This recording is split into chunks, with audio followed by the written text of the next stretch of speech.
ओम शांति। प्यारे रूहानी भाई बहनों, आज 14 फरवरी 2026 के हम बाबा के अनमोल मधुर महावाक्य सुनेंगे। ओम शांति। चलिए कुछ क्षणों के लिए हम अपनी सारी दुनियावी बातों से मन और बुद्धि को समेट लें। जी, बिल्कुल शांत होकर अनुभव करें कि हम इस देह से न्यारी एक ज्योति बिंदु आत्मा हैं और अपने परम पिता प्यारे बाप दादा की छत्र छाया में उनकी यादों में समाये हुए हैं। आज का दिन कितना पावन और सौभाग्यशाली है। आज त्रिमूर्ति शिव जयंती है, हम ब्राह्मणों की भी जयंती है। जी हाँ, स्वयं भगवान इस धरती पर अवतरित होकर हमें बधाइयां दे रहे हैं। चारों ओर एक अलौकिक खुशी की लहर है। बिल्कुल, महसूस करें उस ज्ञान के सागर, शांति के सागर, प्यार के सागर बाप की शक्तिशाली किरणें मुझ आत्मा पर पड़ रही हैं। मुझ आत्मा को सतो प्रधान बना रही हैं। मेरे सारे बोझ हल्के हो रहे हैं और मैं अपने सर्वोत्तम भाग्य पर मुस्कुरा रही हूँ। आज बाबा ने हम मीठे मीठे बच्चों को जो सबसे पहली श्रीमत दी है, वो हमारे पूरे दिन के पुरुषार्थ का, हमारे रूहानी नशे का आधार है। जी, बाबा ने आज हमें हमारे सर्वोच्च स्वमान से सजाया है। बाबा कहते, मीठे बच्चे, तुम सर्वोत्तम सौभाग्यशाली ब्राह्मण कुलभूषण हो।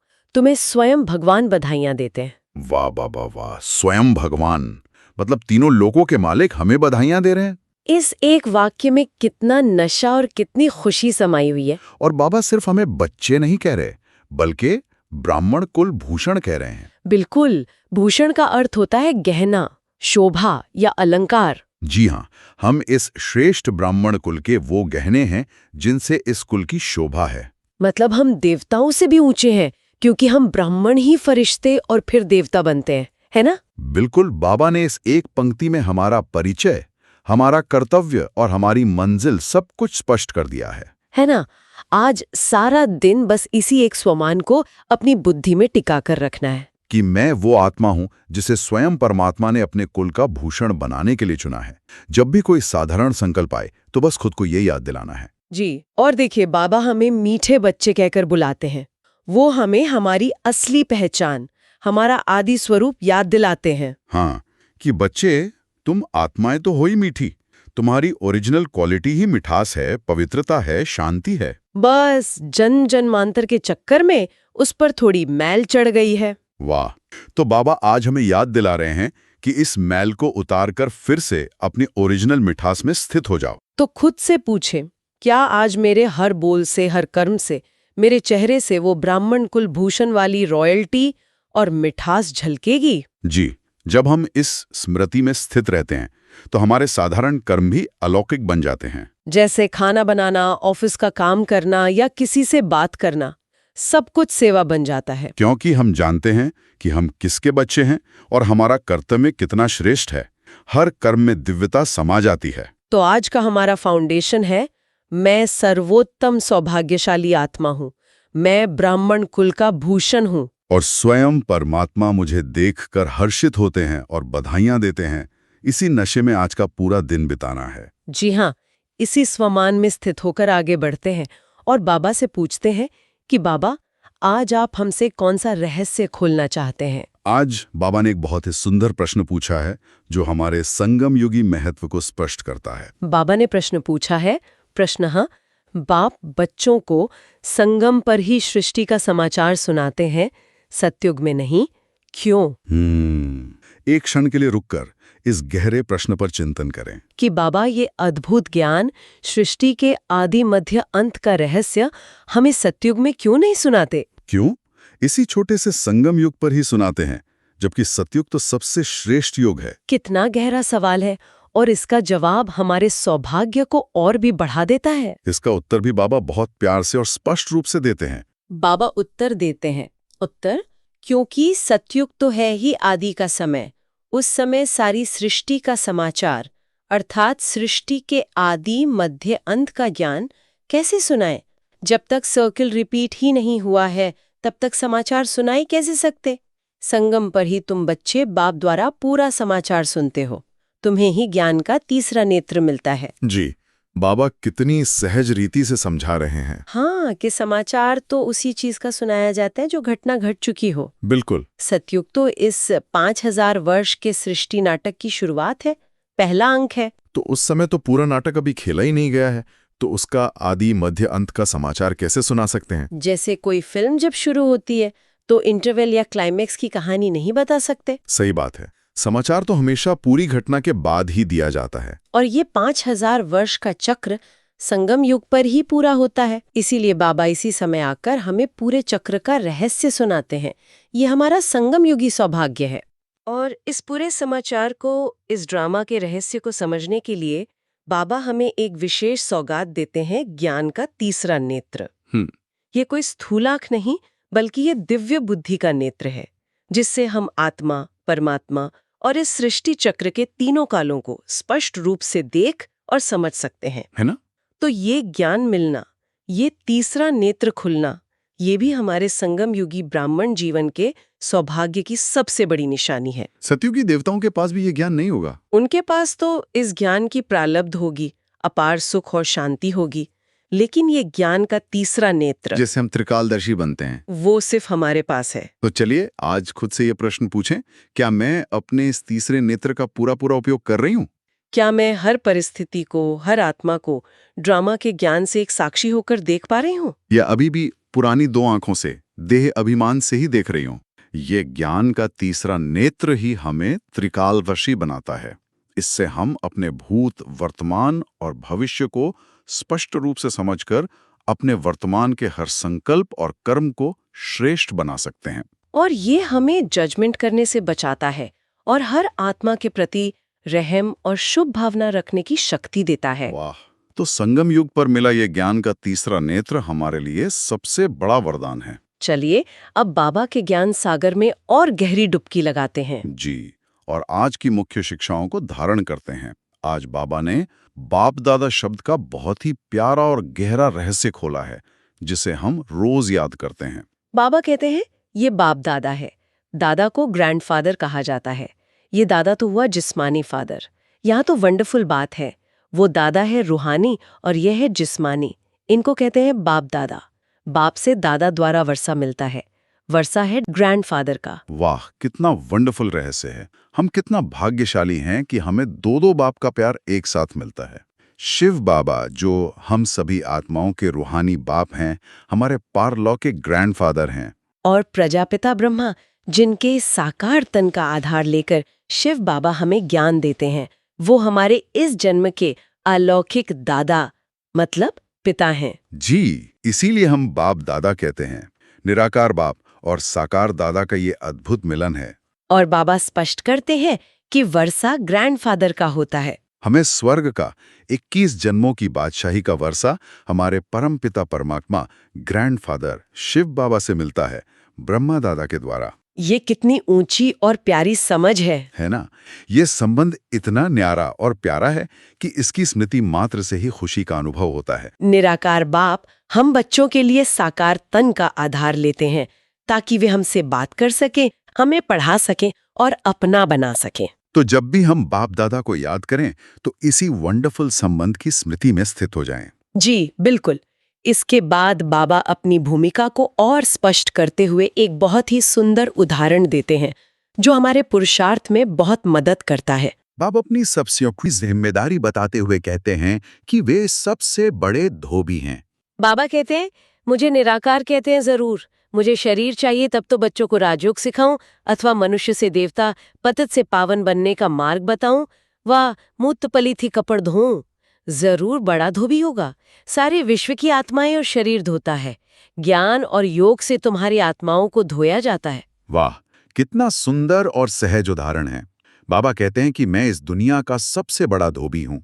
जैसे एक धोबी मैले दागदार कपड़ों को धोकर साफ करता है, वैसे ही हमारा प्यारा बाबा हम आत्माओं के ऊपर जो जन्म जन्मांतर की विकर्मों की मैल और दाग लगे हैं, उन्हें धोकर हमें बिल्कुल स्वच्छ, पावन और सतो प्रधान बना देते हैं। जी, और बाबा के पास इस धुलाई का साधन क्या है? वो है ज्ञान और योग। ज्ञान वो साबुन है जिससे हमें ये समझ में आता है कि आत्मा पर कौन कौन से दाग लगे हैं, कौन सी कमजोरियां हैं। और योग वो शक्तिशाली पानी और अग्नि है, जिससे वो सारे दाग और विकर्म भस्म हो जाते हैं। आत्मा फिर से अपने असली स्वरूप में चमकने लगती है। तो चलिए आज दिन भर में ये चेकिंग करें, क्या मैं रोज अपनी आत्मा रूपी कपड़े की धुलाई बाबा से करा रही हूँ? क्या मैं बाबा को, जो सबसे बड़ा धोबी है, अपना हर दाग, हर कमजोरी सच सच बताकर योग की अग्नि में उसे भस्म करने का पुरुषार्थ कर रहा हूं, या अभी भी कुछ दागों को छुपा रहा हूं? ये बहुत गहरी चेकिंग है। जितना हम बाबा के आगे सच्चे दिल से निर्माण होकर अपनी कमजोरियां रखते हैं, उतनी ही जल्दी बाबा हमें साफ कर देते हैं। जी, सच्चा धोबी वही है जो कपड़े को बिल्कुल नया जैसा बना दे। और हमारा बाबा तो हमें ऐसा पावन बनाते हैं कि हम पूज्य देवता बन जाते हैं। इसके बाद बाबा हमें भारतवासियों को हमारी असली भूली हुई पहचान याद दिला रहे हैं। यह हम सबके लिए एक बहुत बड़ा नशा है। बाबा कहते हैं, यही भारतवासियों को भूल गया है कि हम परमपिता परमात्मा शिव के डायरेक्ट बच्चे हैं। बाप यहाँ आते हैं बच्चों को अपना बनाएं, फिर राज्य भाग्य देने। इतनी बड़ी बात बाबा हमें याद दिला रहे हैं। हम भारतवासी ही परमपिता परमात्मा शिव की डायरेक्ट संतान हैं। ये हमारा सबसे बड़ा, सबसे ऊंचा परिचय है, जिसे हम कलयुग में आके भूल गए और खुद को देह समझने लगे। और बाबा इसी संगम युग पर आकर हमें फिर से अपना बनाते हैं, हमें गोद लेते हैं और हमें हमारे खोए हुए स्वर्ग के राज भाग्य का वर्षा याद दिलाते हैं। जी, दुनिया में लोग खुद को किसी धर्म, गुरु या संप्रदाय का फॉलोअर कहते हैं, पर हमारा परिचय क्या है? हम स्वयं भगवान की संतान हैं, शिववंशी ब्रह्मा कुमार कुमारी। जब हम इस ऊंचे नशे में, इस स्वमान में स्थित रहते हैं, तो कोई भी मायावी आकर्षण, कोई भी देहधारी हमें अपनी तरफ खींच नहीं सकता। तो आज इस नशे को पक्का करें। मैं कोई साधारण मनुष्य नहीं, मैं डायरेक्ट परमात्मा की संतान हूँ। मेरा पिता सर्वशक्तिवान है, तो मैं मास्टर सर्वशक्तिवान हूँ। इस स्मृति से सारी कमजोरियां स्वतः ही समाप्त हो जाएंगी। जी हाँ। फिर बाबा कर्मों के सिद्धांत को भी बहुत सहज रीति से स्पष्ट कर रहे हैं, जो दुनिया के बड़े बड़े फिलोसोफर भी नहीं समझ पाते। बाबा कहते हैं, कोई के पास बहुत धन है, कोई को खाने के लिए नहीं मिलता, क्योंकि कर्म ऐसे किए हैं। कर्मों को तो मानते हो, कर्म अकर्म विकर्म की गति गीता के भगवान ने सुनाई थी, जिसकी महिमा सुनी। शिव भगवान है एक। बाबा कितनी सरलता से जीवन की पहेली को सुलझा रहे हैं। हमारे जीवन में जो भी परिस्थितियां हैं, चाहे सुख हो या दुख, अमीरी हो या गरीबी, मान हो या अपमान, वो सब हमारे ही पूर्व जन्मों में किए गए कर्मों का फल है। जी, इसमें किसी और का कोई दोष नहीं है। जब ये समझ बुद्धि में बैठ जाती है, तो किसी के प्रति भी शिकायत या नफरत का भाव नहीं रहता। और अब इस संगम युग पर बाबा हमें कर्म अकर्म और विकर्म की गहरा ज्ञान देकर श्रेष्ठ कर्म करना सिखा रहे हैं। हाँ, बाबा की श्रीमत पर उनकी याद में स्थित होकर जो भी कर्म हम करते हैं, वो अकर्म बन जाता है। उसका कोई बंधन नहीं बनता, बल्कि हमारे पुण्य का खाता जमा होता जाता है। और जो कर्म हम देह अभिमान में आकर या 5 विकारों के वश होकर करते हैं, वो विकर्म बन जाता है, जिसका बोझ आत्मा पर चढ़ता है। तो आज हर कर्म करने से पहले 1 सेकंड रुककर खुद से पूछें, क्या ये कर्म मैं बाबा के श्रीमत के अनुसार कर रही हूँ? क्या इस कर्म में बाबा की याद समाई हुई है? यही चेकिंग हमें विकर्मों से बचाएगी और हमारा भविष्य 21 जन्मों के लिए श्रेष्ठ बना देगी। वाह! इसके बाद बाबा एक और बहुत बड़ा रहस्य खोलते हैं, जो दुनिया में किसी को भी पता नहीं है। हमारे 84 जन्मों की सच्ची कहानी। बाबा कहते हैं, तुम अपने जन्मों को नहीं जानते हो। मैं आकर बताता हूं, तुमने 84 जन्म लिए हैं।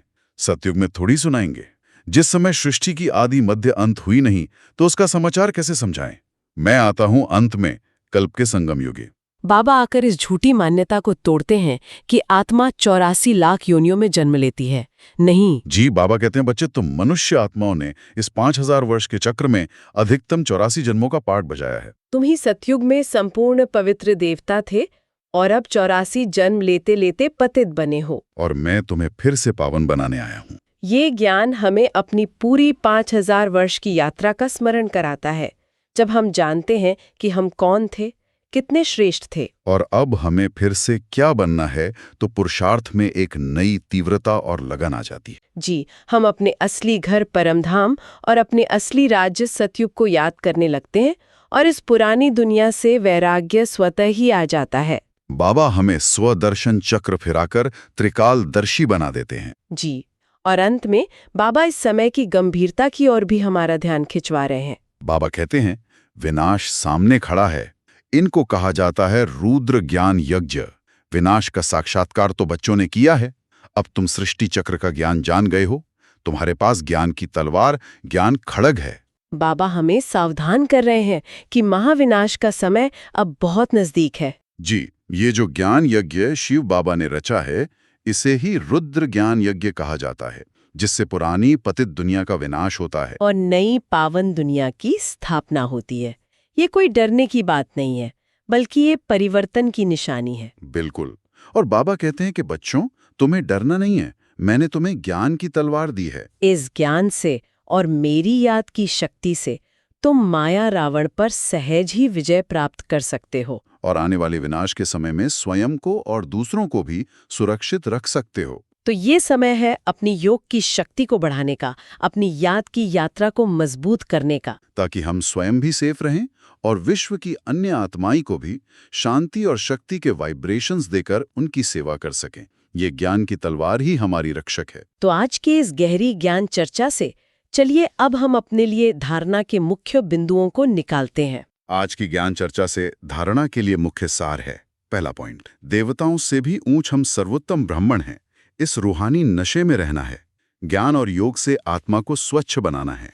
जी, ये हमारा फाउंडेशनल स्वमान है, आज की शिक्षा का सार है। सारा दिन ये नशा हमारी बुद्धि में रहे कि मैं कोई साधारण आत्मा नहीं, मैं वो श्रेष्ठ ब्राह्मण आत्मा हूँ जिसे स्वयं भगवान पढ़ा रहे हैं। मैं देवताओं को भी पूज्य बनाने वाली हूँ। और इस रूहानी नशे को टिकाने का साधन भी बाबा ने बताया है, रोज ज्ञान और योग से अपनी आत्मा की सफाई करना। जी हाँ, जैसे हम रोज अपने शरीर को स्वच्छ करते हैं, वैसे ही अमृत वेले उठकर ज्ञान से बुद्धि को भरना और योग से आत्मा को शक्तिशाली बनाना। ये हमारी दिनचर्या का सबसे महत्वपूर्ण हिस्सा होना चाहिए। तो खुद से पूछें, मेरे दिन की शुरुआत क्या इसी ऊंचे नशे से होती है? क्या मेरे हर व्यवहार में, मेरे चलने फिरने में, मेरे बोलने में वो ब्राह्मणपन की रॉयल्टी और पवित्रता दिखाई देती है?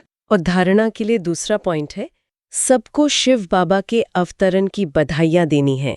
बाप का परिचय देकर पतित से पावन बनाना है, रावण दुश्मन से मुक्त करना है। वाह, कितनी सुंदर और श्रेष्ठ सेवा बाबा हमें सौंप रहे हैं। जैसे बाबा हमें रोज बधाइयां देते हैं, वैसे ही हमें भी हर आत्मा को ये खुशखबरी, ये बधाई देनी है कि उनके रूहानी पिता परमपिता परमात्मा शिव इस धरती पर अवतरित हो चुके हैं और सबको वापस घर ले जाने आए हैं। ये परिचय देना ही आज के समय की सबसे बड़ी सेवा है। जी, जब आत्माएं अपने बाप को पहचान लेती हैं तो उन्हें मुक्ति और जीवन मुक्ति का रास्ता मिल जाता है। वे रावण के राज्य से, यानी 5 विकारों के बंधन से मुक्त होने के रास्ते पर चल पड़ते हैं। तो क्या आज मैंने किसी एक आत्मा को भी बाप का संदेश देने का पुरुषार्थ किया? चाहे अपने शब्दों से, चाहे अपने शांत और योगी स्वरूप से, या फिर मनसा सेवा द्वारा शुभ वाइब्रेशन भेजकर। ये हमारा परम कर्तव्य है, क्योंकि हम ही बाप के मददगार बच्चे हैं। वाह, चलिए अब देखते हैं कि आज बाबा हम बच्चों को कौन सा विशेष वरदान दे रहे हैं। जी, आज बाबा हमें सहज योगी बनने का वरदान दे रहे हैं। बाबा का वरदान है, विस्तार की रंग बिरंगी बातों से किनारा कर मुश्किल को सहज बनाने वाले सहज योगी भव। वाह, बाबा कहते हैं कि जब हम बातों के विस्तार में जाते हैं, ऐसा क्यों हुआ, वैसा नहीं होना चाहिए था, उसने ऐसा क्यों कहा, तो हम 1 सेकंड में बीज रूप बाप से दूर हो जाते हैं। और जब हम बाप से दूर होते हैं तो सहज से सहज बात भी हमें मुश्किल, पहाड़ जैसी लगने लगती है। बाबा बहुत सुंदर रीति से समझाते हैं, बातें हैं वृक्ष और बाप है बीज। जो विस्तार वाले वृक्ष को हाथ में उठाते हैं वो बाप को किनारा कर देते हैं, फिर विस्तार एक जाल बन जाता है जिसमें फंसते जाते हैं। बातों के विस्तार में रंग बिरंगी बातें होती हैं जो अपनी ओर आकर्षित कर लेती हैं। इसलिए बीज रूप बाप की याद से बिंदी लगाकर उससे किनारा कर लो तो सहज योगी बन जाएंगे। कितना सहज और शक्तिशाली तरीका बाबा ने बताया है। जी, जब भी मन में किसी व्यक्ति या परिस्थिति को लेकर कोई क्यों या क्या का संकल्प आए तो उस विस्तार रूपी वृक्ष की टहनियों में नहीं उलझना है। बस 1 सेकंड में एक बिंदी लगा दो, फुल स्टॉप। और अपनी बुद्धि को बीज रूप बाप की याद में टिका दो। जी, जैसे ही हम बीज की तरफ आते हैं, सारा वृक्ष बुद्धि से ओझल हो जाता है। सारी मुश्किलें, सारे प्रश्न स्वतः ही समाप्त हो जाते हैं और हम हल्के हो जाते हैं। यही सहज योगी बनने की विधि है। आज सारा दिन इस वरदान को अपनी स्मृति में रखेंगे। कोई भी परिस्थिति आए, विस्तार में नहीं जाना है। बस एक बाप, दूसरा ना कोई। आज अभ्यास करेंगे, मैं सहजयोगी हूँ। मैं हर बात को बिंदी लगाकर बाप की याद में समा जाती हूँ। मुझ विजयी आत्मा के लिए कुछ भी मुश्किल नहीं है। और आज का स्लोगन हमारे पुरुषार्थ की सबसे गहरी कमजोरी पर चोट करता है। स्लोगन है, मैं और मेरेपन की अलाय को समाप्त करना ही रियल गोल्ड बनना है। वाह, अलाय का अर्थ होता है मिलावट। जी, जैसे सोने में जब तक तांबा या अन्य धातु की मिलावट होती है, वो 24 कैरेट शुद्ध सोना नहीं कहलाता। वैसे ही जब तक मुझ आत्मा में मैंपन का सूक्ष्म देह अभिमान और मेरेपन का लगाव, जैसे मेरा शरीर, मेरा परिवार, मेरी चीजें, मेरी सेवा, इस सब की मिलावट है, तब तक हम 100% शुद्ध, रियल गोल्ड यानी सतोप्रधान देवता नहीं बन सकते। जी, आज ट्रैफिक कंट्रोल में विशेष रूप से इसी स्लोगन पर ध्यान देंगे। ट्रैफिक कंट्रोल के समय रुक कर चेक करेंगे कि मन में मैं और मेरा कितनी बार आता है। और जैसे ही ये संकल्प आए, उसे तुरंत बदल कर कहें,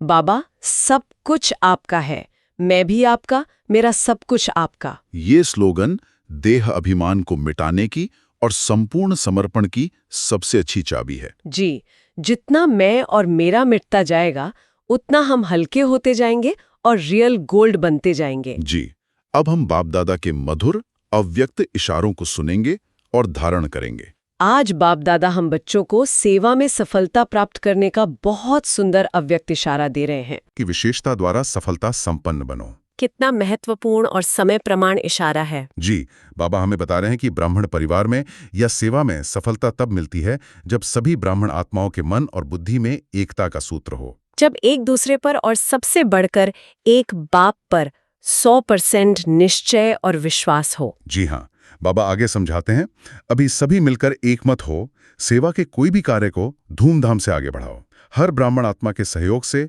शुभकामनाओं और शुभ भावनाओं से सेवाओं की धूम मचाओ। बाबा का इशारा है कि आप व्यक्तिगत सेवा के साथ साथ संगठित रूप में एकता की शक्ति से सेवा को आगे बढ़ाओ। जी, एक उंगली से कुछ नहीं होता, लेकिन जब पांचों उंगलियां मिलकर मुट्ठी बनती हैं तो उसमें अपार शक्ति आ जाती है। बाबा यही एकता की शक्ति हम बच्चों में देखना चाहते हैं, जिससे सेवा की धूम मच जाए। बिल्कुल, और बाबा उन बच्चों को भी सेवा का महान अवसर दे रहे हैं जो शायद स्वास्थ्य या किसी और कारण से स्थूल सेवा में भाग नहीं ले सकते। बाबा का दिल कितना बड़ा है। बाबा कहते हैं, अगर कोई मुख से बोल नहीं सकते तो मनसा वायुमंडल से सुख की वृत्ति, सुखमय स्थिति से सुखमय संसार बनाए। कहाँ जा नहीं सकते हो, तबीयत ठीक नहीं है, तो घर बैठे ये सेवा करो।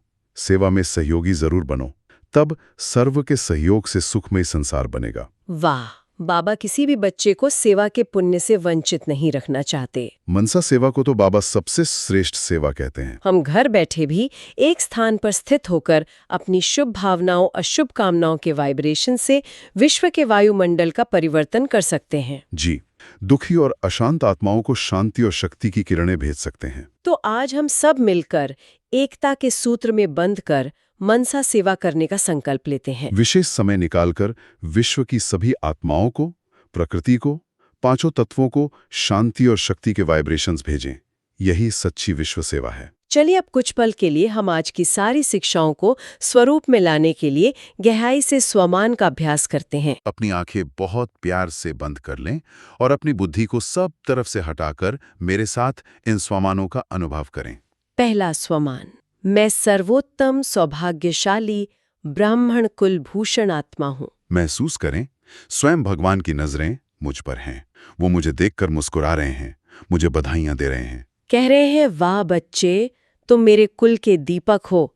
मेरा मस्तक इस सौभाग्य से, इस नशे से चमक रहा है। दूसरा स्वमान, मैं ज्ञान का तीसरा नेत्र प्राप्त करने वाली त्रिकालदर्शी आत्मा हूँ। मैं इस देह की आंखों से पार आत्मा को देख रही हूँ। मैं इस 5000 वर्ष के सृष्टि चक्र को एक सेकंड में अपनी बुद्धि में जानती हूँ। मैं साक्षी होकर इस अनादि अविनाशी नाटक की हर सीन को देख रही हूँ। कुछ भी नया नहीं है। तीसरा स्वमान, मैं बाप समान सर्व का सद्गति दाता मास्टर हूँ। जैसे मेरे प्यारे बाबा सर्व के कल्याणकारी हैं, मैं आत्मा भी हर आत्मा के प्रति शुभ भावना, शुभ कामना रखती हूँ। मेरे मन से, मेरे वाइब्रेशन से किसी भी आत्मा के लिए अकल्याण का संकल्प भी उत्पन्न नहीं हो सकता। मेरी शांति की वाइब्रेशंस अनेकों को रास्ता दिखा रही हैं। चौथा स्वमान, मैं सहज योगी आत्मा हूँ, हर मुश्किल पर बिंदी लगाने वाली विजयी आत्मा। कोई भी परिस्थिति, कोई भी व्यक्ति का व्यवहार मुझे हिला नहीं सकता। मेरे पास बाप की याद की शक्तिशाली बिंदी है। मैं हर बात को सेकंड में समाप्त कर सदा हल्की रहती हूँ। मैं विस्तार में नहीं, सार में स्थित हूँ। और पांचवा स्वमान, मैं रियल गोल्ड 100% पवित्र आत्मा हूँ। मुझ आत्मा में मैं और मेरेपन की कोई मिलावट नहीं है। मैं संपूर्ण निर्विकारी, निरहंकारी और निराकारी स्थिति में स्थित हूँ। मेरी पवित्रता की शक्तिशाली किरणें मेरे चारों ओर एक सुरक्षा कवच बना रही हैं और विश्व में फैल रही हैं। तो प्यारे रूहानी भाई बहनों, आज बाबा ने हमें हमारे सर्वोत्तम सौभाग्य का कितना सुंदर और गहरा एहसास कराया। जी, हम वो ब्राह्मण कुलभूषण हैं जिन्हें स्वयं भगवान रोज बधाइयां देते हैं।